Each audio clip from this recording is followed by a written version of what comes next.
ہمیں یہ بھی دیکھنا ہے کہ مسلمان کے پاس اگر قرآن ہے تو پھر مسلمان ذلیل و رسوا نہیں ہے.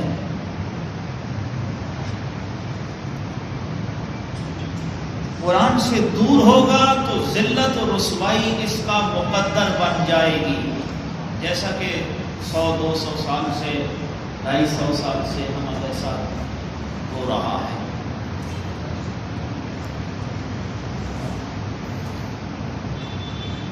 سامعین محترم،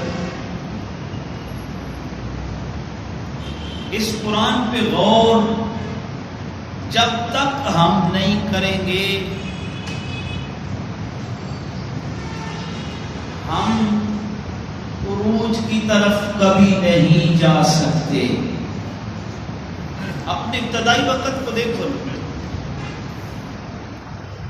جس سرزمین پہ قرآن کا نزول ہوا اس کے انسان کتنے بگڑ چکے تھے اور کتنے نیچ ہو چکے تھے.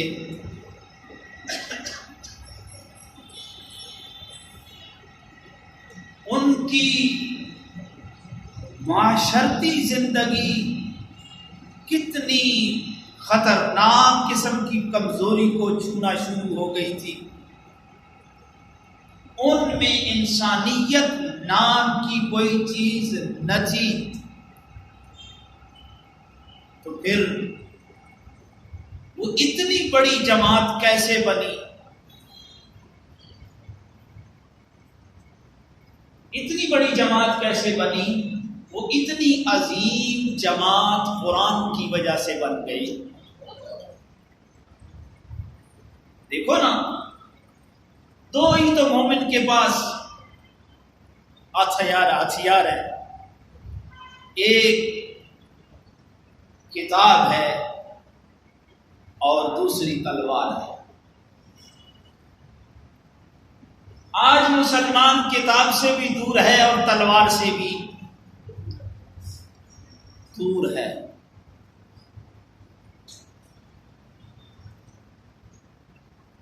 کتاب تمہید ہے، یہ ذہنوں کے اندر، فکر کے اندر، سوچ و بچار کے اندر تبدیلی پیدا کرتی ہے، تبدیلی لاتی ہے. ذہن سیٹ ہوتے ہیں، پھر تلوار اس کی تکمیل کر دی. اللہ کے نبی آئے تو انہوں نے کیا کیا؟ فوراً تلوار اٹھا لی. آپ نے تو قرآن پڑھ کے لوگوں کو سنایا، جو اللہ نے آپ کی ڈیوٹی بھی لگائی. یتلو علیہم آیاتہ ویزکیہم ویعلمہم الکتاب.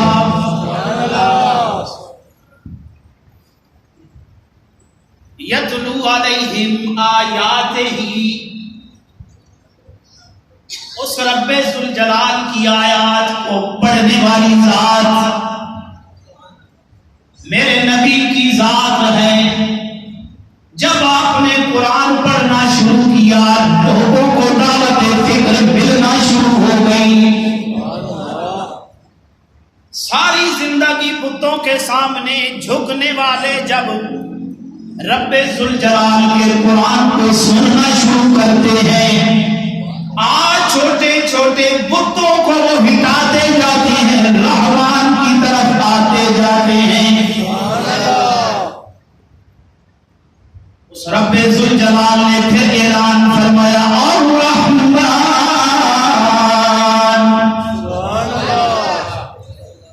الرحمن علم القرآن.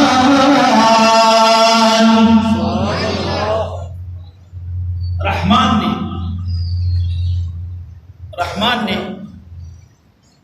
قرآن سکھائے. تو اللہ کے ناموں میں عظیم ترین نام جو ہے وہ کیا ہے؟ الرحمن. بھولنا نہیں چاہیے، نماز نہیں پڑھتے الحمد للہ رب العالمین الرحمن الرحیم.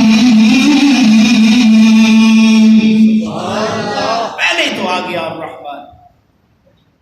چوٹی کا نام جو ہے وہ کیا ہے؟ بولو بولو.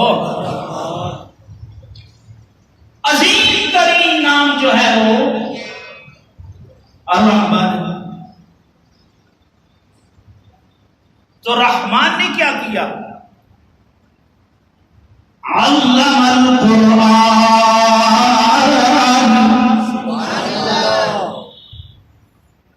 قرآن تمام کتابوں میں افضل ترین کتاب، تمام کلاموں میں افضل ترین کلام کون سا؟ ناموں میں چوٹی کا نام رحمان ہے، کلاموں میں چوٹی کا کلام قرآن ہے. تو رحمان قرآن سکھاتا ہے. رحمان بولے قرآن سکھاتا ہے. کس کو سکھاتا ہے؟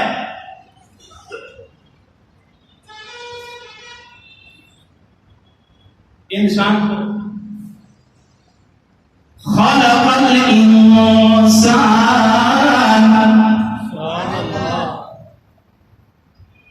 اس انسان کو جس کو میرے رب ذوالجلال نے تخلیق کیا. اللہ کی تخلیق میں چوٹی کی جو تخلیق ہے وہ انسان ہے.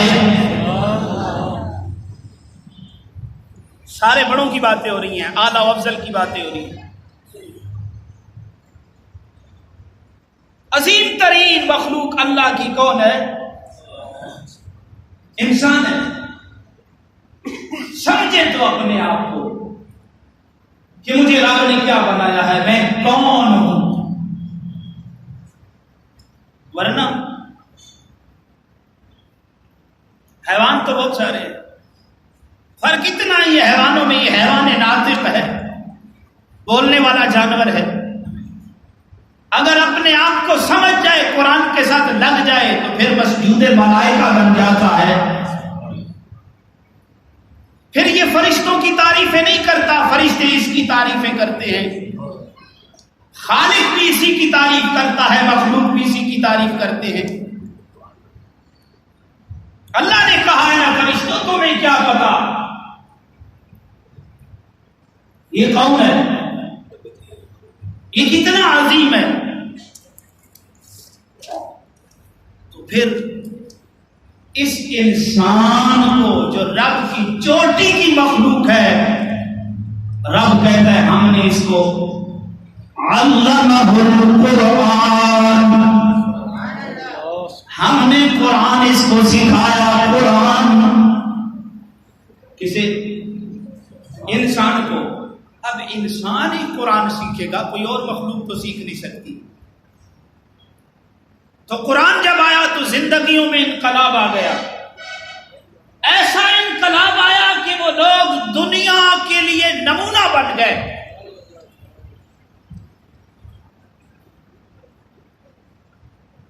لوگ ان کی مثالیں دینا شروع ہو گئے. جب تک مسلمان توپوں سے دشمنوں کو مارتے رہے، لوگ ان کے گن گاتے رہے. جب انہوں نے توپوں سے مچھر مارنا شروع کر دیا، پھر کیا ہوا؟ پھر یہی جو ہو رہا ہے. پھر جو ہو رہا ہے، پھر ہمیں تسلیاں دینی پڑتی ہیں. جب کوئی اپنی بات منوانے کے لیے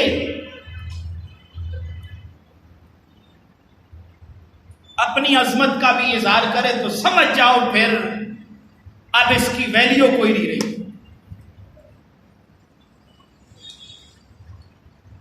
اب پھر اس کی ویلیو نہیں رہی. یہ سمجھ لو کہ اگر عظیم ہے، واقعیت ہے،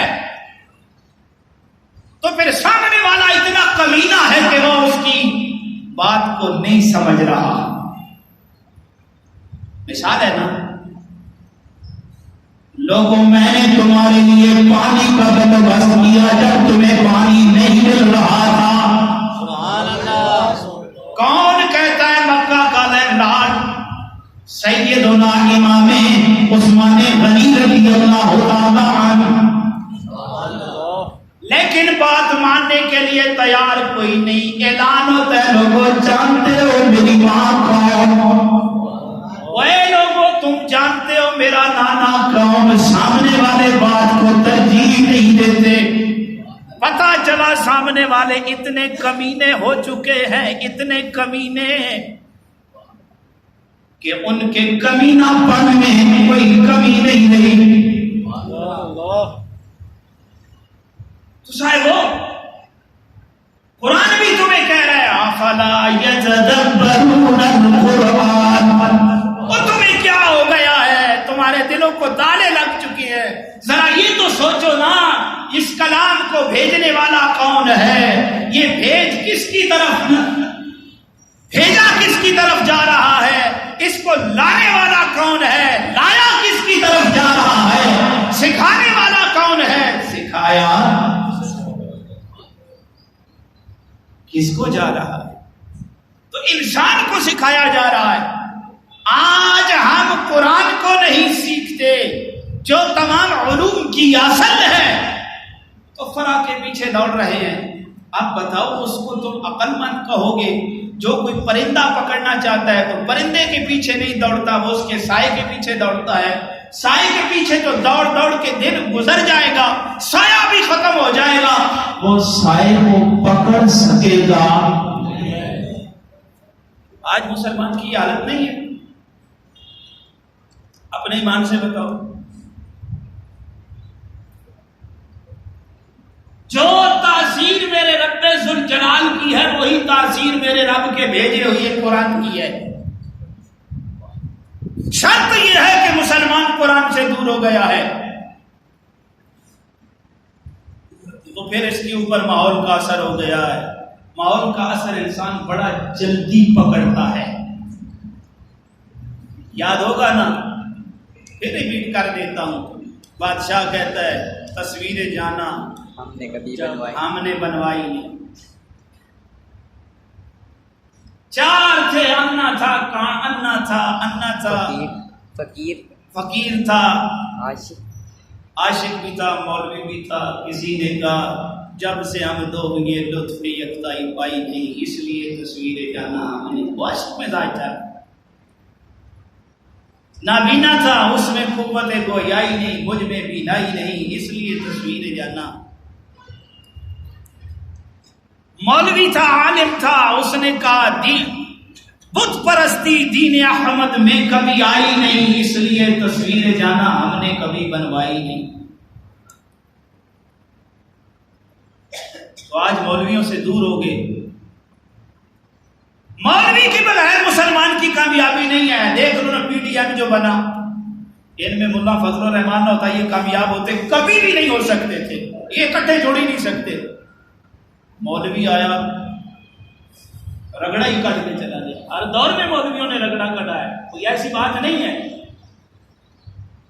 بس ہم ماحول کے تابع آ گئے ہیں نا، اس ماحول کا اثر ہو گیا ہے. جب تک ماحول ٹھیک تھا، ایک ہاتھ میں تلوار تھی، ایک ہاتھ میں رب کا قرآن تھا، خدا کی قسم کھا کے کہتا ہوں کسی کو جرأت نہیں تھی نہ تو وہ نبی کی تذلیل، نبی کی توہین کر سکتا تھا، نہ کلام اللہ کی کر سکتا تھا.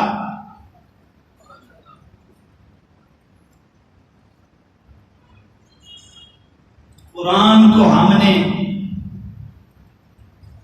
اصول ثواب تو چھوڑ دیا ہے، ایصال ثواب کے لیے ہم نے قرآن کو رکھ دیا ہے. تو قرآن تو دلوں پہ اثر کرتا ہے، دلوں پہ ہمارے اثر کرتا نہیں ہے، کیونکہ مسلمان اس کو پڑھتا نہیں ہے. مسلمان ماحول سے اثر لیتا ہے. تو پھر اس نے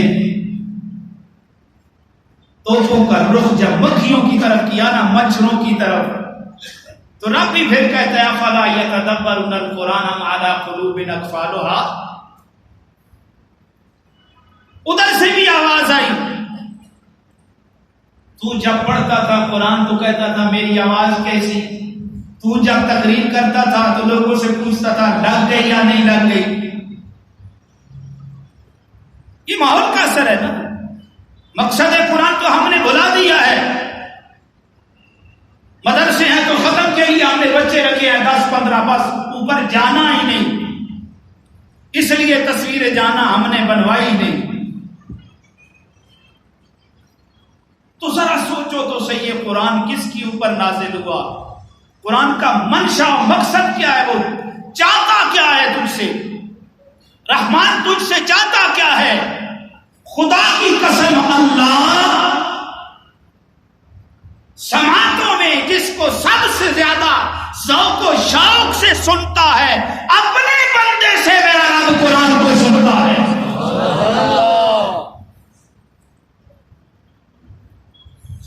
اللہ بندے سے قرآن کو سنتا ہے. اللہ کے نبی بھی بندوں سے قرآن کو سننا پسند فرماتے ہیں. اور ہم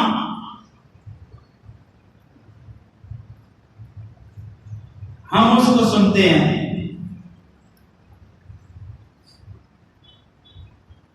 اب میں کیا کروں جس کا ایک لفظ پوری نماز تراویح کے اندر سمجھنا ہے. 90% مساجد میرا کام ہے نا، میں حفاظ کو بھیجتا ہوں، اور جن لوگوں نے اپنی تربیت قوم کی ہے وہاں پہ ایسے پڑھا جاتا ہے، ہم میں ایسے پڑھا جاتا ہے، ایسے کوئی پتہ نہیں کیا ہم کا ہے. اللہ تو قرآن میں کچھ اور کہتے ہیں. وَإِذَا سَمِعُوا مَا سب 7واں پارہ شروع کس طرح جی وَإِذَا سَمِعُوا مَا أُنزِلَ إِلَى الرَّسُولِ تَرَىٰ أَعْيُنَهُمْ تَفِيضُ مِنَ الدَّمْعِ مِمَّا عَرَفُوا مِنَ الْحَقِّ.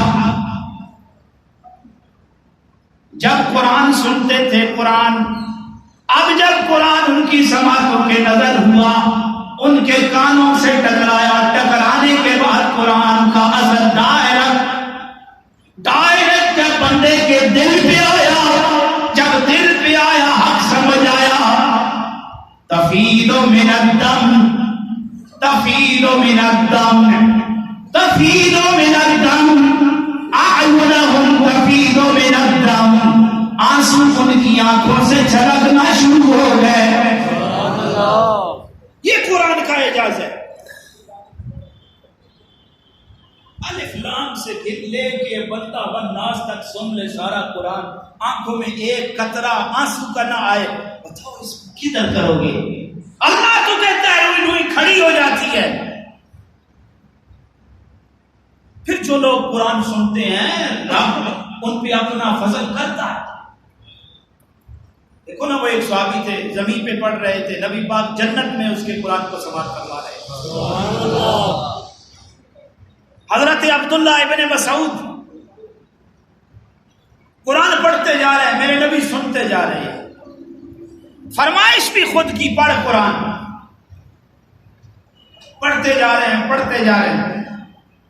فَكَيْفَ إِذَا جِئْنَا مِن كُلِّ أُمَّةٍ بِشَهِيدٍ. جب یہاں پہ پہنچے میرے نبی نے فرمایا رک جا. آپ فرماتے ہیں جب میں رکا، میں چہرے وضحا پہ میری نگاہ پڑتی ہے تو میں کیا دیکھتا ہوں؟ میرے آقا کی آنکھوں سے آنسو جاری ہے. بندہ مسلمان بھی ہو تو قرآن سن کے اس کی آنکھوں آنسو نہ جا رہی ہو، یوں کہیں اسے حال نہ پڑے.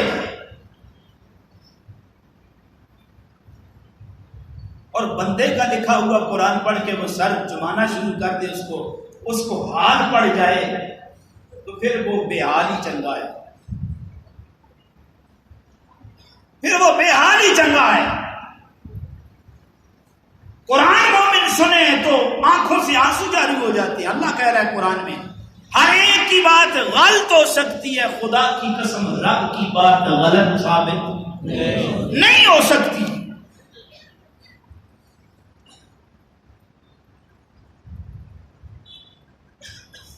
کیوں؟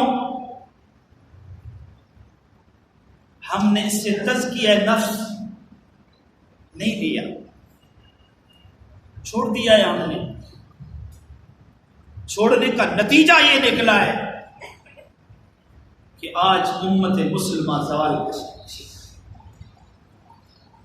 خدا کی قسم، رب ذوالجلال کی عزت کی قسم، مسلمان کبھی دنیا میں قرآن کو چھوڑ کر کے عزت نہیں پا سکتا. یہ ایک اٹل حقیقت ہے، یہ اٹل حقیقت ہے. آج ہمارا رہن سہن قرآن کے مطابق ہے، ہمارا رسم و رواج قرآن کے مطابق ہے. سب کچھ جس بندے کی جیب کے اندر ہو اور وہ گلی میں کھڑا ہو جائے یا مسجد کے دروازے میں کھڑا ہو جائے، سارا کچھ بندے نے ادھر مال و متاع، ڈالر ہے، درہم ہے، روپے ہیں، جو بھی ہیں ادھر جیب میں اس نے بھرے ہوئے ہیں، اور وہ بندہ جا کے دروازے پہ مانگنا شروع کر دے تو اس کو کیا کہو گے؟ بولو، اسے کیا کہو گے؟ کچھ بھی نہیں کہو گے. بولو نا. ایک بندے کے پاس سب کچھ ہے، جیب اس نے بھری ہوئی ہے، کاٹن کا جوڑا پہنا ہوا ہے. یہاں پہ 10,000 کا نوٹ ہوتا ہے نہیں؟ نوٹوں کی بات کرو تو پھر مولوی بھی بول پڑتا ہے، قوم بھی بول پڑتی ہے. پیسوں کی بات کرو تو سارے بول پڑتے ہیں. ویسے مولوی پوچھتا رہے ہوگا یار تو بھی لگا رہے، ہم بھی لگے رہیں گے. 10,000 کا نوٹ سر مار رہے ہیں، مولوی غلط جا رہے ہیں. لیکن مولوی پہ نکتہ چینی تو ہم ایسے کرتے ہیں جیسے 5,000 کا یہ تو ہے نا، کاٹن کا جوڑا لگایا ہوا ہے، یہاں سے 5,000 کا نوٹ نظر آ رہا ہے. ایک 5 لاکھ کی دبچی 5,000 کی ہاتھ میں بھی پکڑی ہوئی ہے، ادھر مسجد کے دروازے میں چلو میں ہی صحیح. مجھے پتا ہے ہمارے تیر مولویوں کے اوپر بڑے جلدی چلتے ہیں. قرآن پڑھا ہوا ہے، اس کی عزت کریں گے، اس کے پھٹے کی عزت کریں گے، اس کے اوپر غلاف کی عزت کریں گے. ہیں جی جن دریوں پہ قرآن ہے ان کی عزت کریں گے. جو قرآن سیکھنے والا ہے، سکھانے والا ہے، پڑھانے والا ہے، اس کی عزت نہیں کرے. حالانکہ اللہ کے نبی کا فرمان ہے خیرکم من تعلم القرآن وعلمہ. چلو ادھر چلتے ہیں جدھر جا رہے ہیں، چھوڑو ایک اور موضوع بن جائے. ادھر بھی پیسے ہیں، ادھر بھی پیسے ہیں، اس ہاتھ میں بھی پکڑے ہوئے ہیں، پیسوں سمیت. یوں مولوی ساجد نے جھولی پکڑی ہوئی ہے، دروازے پہ کھڑا ہے. اب بتاؤ کیا کہو گے؟ کچھ تو کہو نا یار، میں آگے چلوں. میں تم سے سننا چاہتا ہوں، میں آدھے گھنٹے سے سنا رہا ہوں. کیا کہو گے؟ بیکاری ایک آواز. کیا کہو گے جی؟ مانگنے والا. کیا کہو گے؟ ادھر سے بھی بول دو. بیکاری کہو گے، منگتا کہو گے. عادتوں مجبور ہے ملا مانگنے کی. یہ بھی ٹھیک ہے، بالکل ٹھیک کہتے ہیں. میں اتفاق کرتا ہوں ان سے. اور مجھے تو منگتا کہو گے، بھکاری کہو گے.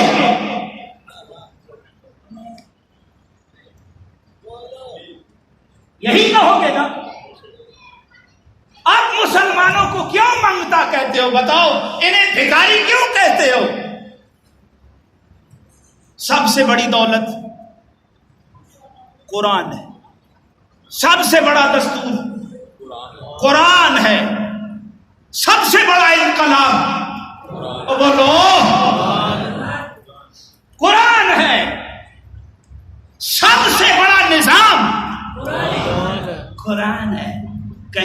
کہیں کوئی سن نہ لے باہر سے، میری چوری پکڑی نہ جائے، نہ بولنا۔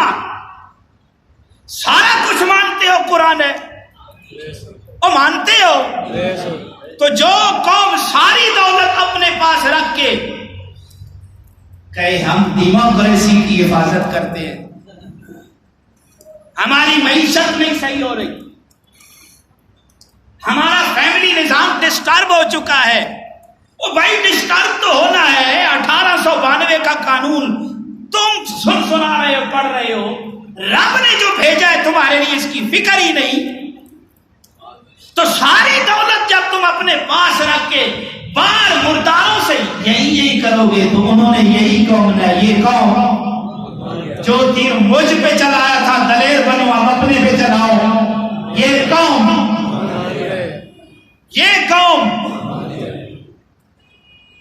مانگنے والی ہے کہ نہیں؟ ساری زندگی جنہوں نے مانگ کے کھایا وہ باہر کیسے آنکھیں نکال سکتے ہیں؟ اس لیے ہم نے ان کو بھی جو ہے نا اپنے قبضے میں رکھا ہوا ہے۔ اس لیے کہنا میرا مقصود یہ ہے کہ قرآن کی طرف آ جاؤ۔ قرآن سننا رب کی بھی سنت ہے، رب کے محبوب کی بھی سنت ہے، اور رب کے محبوب کے محبوبوں کی بھی سنت ہے۔ تو پھر فکر نہیں ہونی چاہیے۔ اللہ بھی قرآن میں یہ کہتا ہے نا، وَأْمُرْ أَهْلَكَ بِالصَّلَاةِ وَاسْتَبِرْ عَلَيْهَا لَا نَسْأَلُكَ رِزْقًا۔ اے اپنی اولاد کو نماز پڑھنے کا حکم کرو، وَاسْتَبِرْ عَلَيْهَا،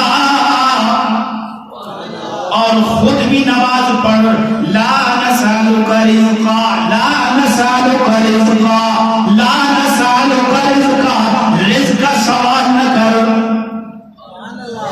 یہ ٹھیکہ میرا ہے، اے بندے تو بندہ ہے، افلا یتدبرون القرآن، قرآن کے اوپر کیوں نہیں فکر کرتا؟ ذرا سوچ تو صحیح نا۔ وہ پرندے ہو کے صبح خالی پیٹ جاتے ہیں، شام کو پیٹ بھر کے آتے ہیں، کبھی انہوں نے ذخیرہ نہیں کیا۔ یہ تو وہ قرآن ہے، لو انزلنا ھذا القرآن علی جبل لرأیتہ خاشعا متصدعا من خشیۃ اللہ وتلک الامثال نضربها للناس لعلهم یتفکرون۔ یہ قرآن اگر ہم پہاڑ پہ نازل کرتے خشیت الہی سے ریزہ ریزہ ہو جاتا، تلک الامثال نضربها، یہ مثالیں ہم تمہیں اس لیے دیتے ہیں، اس لیے دیتے ہیں، اس لیے دیتے ہیں لعلهم یتفکرون، تاکہ تیری سوئی ہوئی سوچیں جو ہیں یہ متحرک ہو جائے۔ پھر سارا کچھ تیرے لیے ہے اگر تو قرآن کی طرف آتا ہے۔ آج ہم سب زبانی کلامی جمع ہے، ہم بھی لچھے دار تقریریں صرف آپ کو خوش کرنے کے لیے کرتے ہیں، آپ بھی کانوں کا چسکا لگا کے چلے جاتے ہیں۔ اللہ کہتا ہے مجھے چسکے لگانے والی قوم نہیں چاہیے، مجھے محمد عربی سے عشق کرنے والی قوم چاہیے، ان کی تعلیمات پہ عمل کرنی چاہیے۔ آگے میں جانوں میرا کام،